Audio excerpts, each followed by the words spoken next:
कांग्रेस के कार्यकारी अध्यक्ष हर्ष महाजन भाजपा में शामिल हो गए हैं और भाजपा में शामिल होते ही कांग्रेस पर निशाना साधा। वहीं स्वर्गीय वीरभद्र सिंह को राजा कहने पर कांग्रेस भड़क गई और स्वर्गीय वीरभद्र सिंह के अनादर करने के आरोप लगाए हैं। कांग्रेस के उपाध्यक्ष महेश्वर चौहान ने कहा कि स्वर्गीय वीरभद्र सिंह ने हर्ष महाजन को सब कुछ दिया, उन्हें मंत्री तक बनाया और बोर्ड का अध्यक्ष बनाया। अब जब वे कांग्रेस छोड़कर भाजपा में शामिल हुए तो उन्होंने स्वर्गीय वीरभद्र सिंह का अनादर किया है। वीरभद्र सिंह का कांग्रेस ही नहीं अन्य दलों के नेता भी अदब से नाम लेते हैं, लेकिन हर्ष महाजन द्वारा जिस तरह से उन्हें राज्य के समय कांग्रेस थी जैसे शब्द प्रयोग किए गए वे निंदनीय है।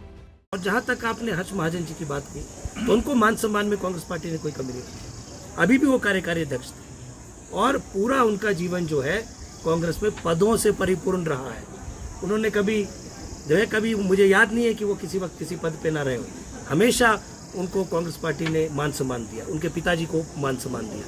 लेकिन अगर आज वो गए हैं तो उन्होंने कल कहा है, बड़ा दुर्भाग्यपूर्ण है जिस तरह से उनकी शैली थी कि राजे के टाइम में थी कांग्रेस, राजे के बाद तो कुछ नहीं है। मतलब आप वीरभद्र सिंह जैसे पुरुष को इस तरह से संबोधित कर रहे हैं जिन्होंने आपको आज इस मुकाम पे पहुंचाया, जिनके साथ आपने वर्षों काम किया।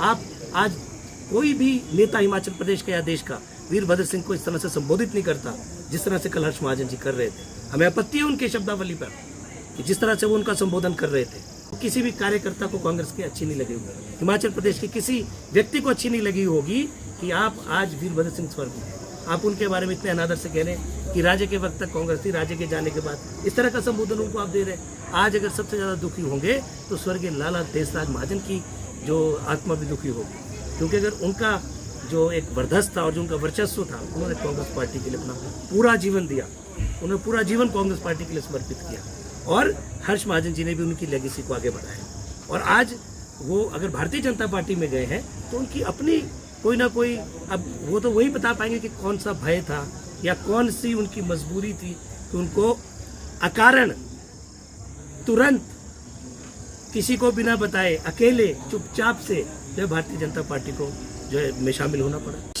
देश और प्रदेश में ऐसी विचारधारा का शासन है जिन्होंने हिंदुस्तान के अंदर जो 70 वर्षों से स्थापित एक लोकतंत्र की प्रणाली थी, उच्च हमारे जो लोकतंत्र मूल्य थे, उसकी हत्या आज जो है पूरे देश और प्रदेश के अंदर हो रही है। एक ऐसा वातावरण तैयार हो रहा है देश और प्रदेश के अंदर, भय का वातावरण, जिसमें चुने हुए विधायक भी जो है निशाना बनाए जा रहे हैं। आपने कल देखा हमारे एक विधायक अनिरुद्ध सिंह जी ने अपनी स्थिति बयां की कि किस तरह से भारतीय जनता पार्टी की सरकार और मुख्यमंत्री का कार्यालय जो है विधायकों पर अनावश्यक दबाव डालकर जो है भारतीय जनता पार्टी में शामिल होने का जो है दबाव डाल रहे हैं। तो ऐसा कभी भी इस देश के अंदर नहीं हुआ, प्रदेश के अंदर नहीं हुआ कि जब सरकारी अमली जामा जो है विधायकों को सरेआम खरीद फरोख्त और एजेंसियों के दुरुपयोग करके